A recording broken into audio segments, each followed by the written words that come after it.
Hi po, mga sambayanan karerista. Ito na po tayo, ang Mangkelos TV, para ihatid na po sa inyo at ibahagi ang aking mga giya sa araw na to. Last Wednesday for the month of January 29, 2025. At meron pong 7 pangarera na magsisimula po ng tulad ng dati alas 5 ng hapon. At ang Super 6 po rito may dadala pong carry over na 69,775 pesos and 26 centavos sa pinakahuling karera. Sa puntong ito, samahan nyo na rin po ako at tena po. Karera number 1, start po ng winner take all, races 1 to 7. Ito po ay isang 3-year-old group race, group 6. Ito po ay kapwa pare-parehas nagsipanalop sa kanilang mga maiden race. At may distansyang 1,400 meters. Start time is 5 o'clock p.m. Binubuo po ito ng 6 na kalahok. At bilang pamprimera nito at malamang sisingilin ko na rin po yung numero 1 Habibe Scout. Na kung inyong matatandaan, ito po ay nanalo nung nakaraan December 4.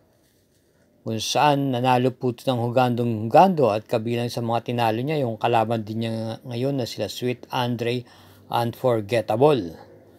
Kaya kung titingnan natin, lamang po ito rito at dito sa karera numero 1, single numero 1 Habibe Scout. Karera numero 2, may distansyang 1,200 meters.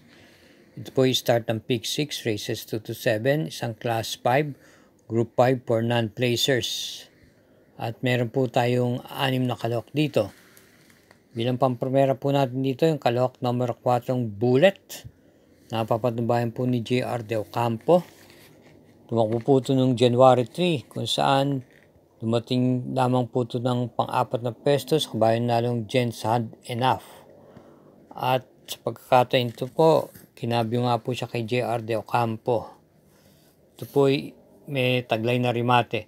Bilang panigun na lang po natin dito yung kalahok numero 2, Carolina Bell. Papanubayan po ni JQ Cabarios. Isa din pong derimate. At nung December 1, nakinto pwesto po ito kay Queen Margot. Kaya para rito sa karera numero 2, pamprimera numero 4 Bullet. Panigundo numero 6, Carolina Bell. Karera numero 3, may distansyang 1,200 meters, isang class 5, split group 6 to 10, start ng Peak 5, races 3 to 7, with 8 entries. Ang ating pong napipisipang primera rito, yung kalahok numero 2, Queen Margot. Papatnubayan po ni JB Guerra, gamay na gamay niya po ito. Nung huling takbo niya, nung January 15, nakinto pwesto po ito kay Spaghetti pababa. Pwede pong i-pacing, iparimate at meron din naman taglay na tuling to. At bilang panigunda po natin dito yung kalahok number 4 Sunshine June ni Enzo Lunar na isa pong derimate. Na kwarto pwesto naman po itong January 17 kay Primero Soldado. At kung pagbabasihan niyo yung kanyang kinilos, kung papansinin niyo po, nanatili po itong pang-4 na pwesto pagsapit ng half mile at 1/4 mile. Kaya't pakiramdam po natin, baka nakikiramdam lang po ito nung nakaraan laban niya. At bilang panersera po natin dito yung numero 5 Happy Kid na hindi po nawawala sa datingan simula panersera hanggang pang-6 na pwesto. Parati ito po itong nasa timbangan at nalalaban ang ating puhunan. Bagamat nung January 19, pang-6 lang po siya dumating kay Potential. Pwede po itong i-pacing at pwede rin makipagsabayan sa unahan.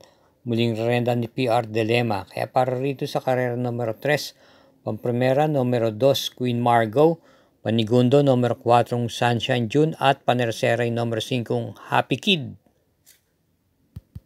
Karera numero 4, may distansyang 1,200 meters, start ng Peak 4, races 4 to 7. Ito po ay isang class 5, split group 6 to 10 at binubuo po ito ng 10 kalahok. Ating pong pamprimera rito yung kalahok numero 7, Memory of the Sun. Narendan po ni RM Garcia. May taglay pong remate at naisusunod-sunod din po itong kabayang to. Nakinto pwesto lamang po nung January 17 kay High Roller. Medyo may kabigatan po ang laban niya ron. At mukhang plinote lang po to o sinusubok-subok lang dahil half mile, 1/4 mile na natili pong pampito lamang. At pagsapit ng meta, gumalaw po ng bagya at nakinto pwesto nga lang po. Panigundo po natin dito yung numero 4 Marquis Angel na gamay po ni JB Hernandez. May tuling po at naipipacing na rin. Turuan na rin pong isunod. Na segunda pwesto lamang po nung January 17 to at natalo lamang po ng isang leeg sa kabayong West of the East. Bilang panersera po natin dito yung numero 3 Rainy Days na wala pong pirming takbo. May remate at rendan mi BJB Galleta. Malaki po ang tsansa nito rito. Depende na lang po sa mga koneksyon ito. Kaya bilang pamprimera natin sa karera numero 4, pamprimera yung numero 7, Memory of the Sun, panigundo numero 4, Marquis Angel, at panersera yung numero 3, Rainy Days.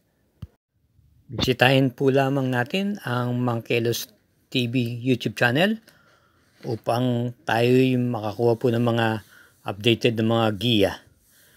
Huwag po tayo makakalimot na mag-subscribe, pakishare na rin po at i-hit na rin po ang like button. Salamat po. Karera numero 5, isang class 4, split group 16 to 21. May distansyang 1,200 meters with 8 entries. Ating pong pamprimera rito yung kalok numero 4, Moment of Truth. Ito po yung may taglay pong remate.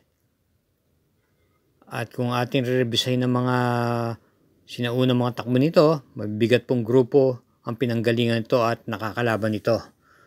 Bumaba na rin po ito rito. Itong pinakahuling laban niya nung January 17 na quinto pwesto lamang po ito kay High Roller. At sa kanyang itakbo doon, mukhang nakikiramdam lang po rin ito dahil parang hindi naman po siya ganong kinilos na natili siyang pampitong pwesto hanggang sumapit ang 1/4 up at 1/2 mile. At bahagya lamang ginalaw, nakinto pwesto nga lamang po. Papatnubayan po ni J.A. Goose ito. Atin naman panigundo yung numero 1 Noble Promise na kagaling lamang po sa panalo ng nakaraan. May tuling po at muling papatnubayan po ni CL Alvin Kulan. Nalo po siya noong January 15 kung saan tinalo niya po si Axis Deviation. At bilang panersera po natin dito yung kalok number setting Dream Shop of the World na pwede pong i-pacing at iparimate. Na tersera pong dikit lamang po ito noong December 27 sa mga kabayong nanalong Lucky Hilda at Meghan Maxine. Dikit-dikit lamang po sila dumating sa meta noon. Kaya para rito sa karera numero 5, pamprimera yung kalok numero 4 Moment of Truth, panigundo yung numero 1 Noble Promise at panersera yung numero 7 Dreams of the World. Karera numero 6, penultimate race, isang class 5, split group 11 to 15, may distansyang 1,200 meters at binubuo po itong 8 kalahok. Kung ating pagmamasdan po, napakarami pong matutuling dito. Baka po magkaabusan, nandyan po si Red, White, and Blue. Tiyak babalugbugin po ito ni Hang Loose, gayon na din si Axis Deviation. At yun din naman numero 5 Unliber na may taglay din naman tuling. Kaya lalagay po tayo dito yung pwede pong iuna at pwede rin pong isunod. Kaya ating pong paprimera rito yung numero 5 Andy Byrne na may taglay pong tuling at pwede rin naman itong i-pacing lamang. Bagamat nung nakaraan hindi po maganda ang kanyang tinakbo pero hindi pa rin po siya inarest sa renda ni JT Sarate. Panigunda naman po natin dito yung numero 1 Ragamuffin na isang derimate. Rendahan po ni BJB Galleta na nakakagamay po sa kanya na kwarto pwesto naman po ito noong January 18 sa kabayang nanalong Blair Andre. At bilang panersera natin yung numero 6 na Hang Loose na may taglay po talagang tuling tong kabayang to. papatnubayan po ni M.A. Alvarez. Kaya para rito sa karera numero 6, pampremera yung numero 5 Anli Bern, panigunda yung numero 1 Raga Muffin at panersera yung numero 6 Hang Loose. Okay, sumapit na po tayo sa pinakahuling karera. Paratingan po ito ng winner take all, last daily double ng pick 6, pick 5 at pick 4. Ang super 6 po dito may carry over na 69,755 and 26 centavos. Binubuo po ng 8 kalahok at may distansyang 1,200 meters. Po isang class 5, split group 11 to 15. At ang atin naman pong napipisil pang primera rito, yung kalahok numero 1, The Price is Right. Na napakaganda po ng kinilos ng nakaraan. At ito po'y dumating po ng segunda pwesto ng January 18 kay Super Spunky. Rendan po siya ni Edgy Guerra. Pwede pong isabay sa unahan at manggaling sa likuran. Bilang panigunda naman po natin dito yung numero 5 Gugma na may taglay pong remate. Si El Advin Kulang po muli ang rerenda na kwarto pwesto po noong January 15 kay Star of the Future at mukhang parang hindi po gaanong ganar sa laban na ito. Dahil nanatili po siyang pang-6 na pwesto hanggang sumapit po ang meta na kwarto pwesto lamang po. Doon lang po mukhang ikinilos kung kailan magmemeta na. Nersera naman po natin dito yung kalahok numero 8 Buhayang Bato na maganda po ang kinikilos sa kamay po ni M.A. Alvarez. Pwede pong iuna at pwede rin pong i-pacing lamang to na kwarto pwesto po nung January 15 kung saan siya po ang pinakalyamado ron kabayong nadong Noble Promise. Kaya para rito sa karera numero 7, pampremera yung kalahok numero 1 The Price is Right, panigundo yung numero 5 Gugma at panersera yung numero 8 Buhayang Bato. Muli sa lahat po ng bayan karerista at mga sumusubaybay po sa Mangkelos TV. Thank you again for watching at naway matapat po ang ating mga giya. Gabay lang po ito. Inyo pa rin ang masusunod sa dakong huli. Hinay-hinay lang po at good luck po.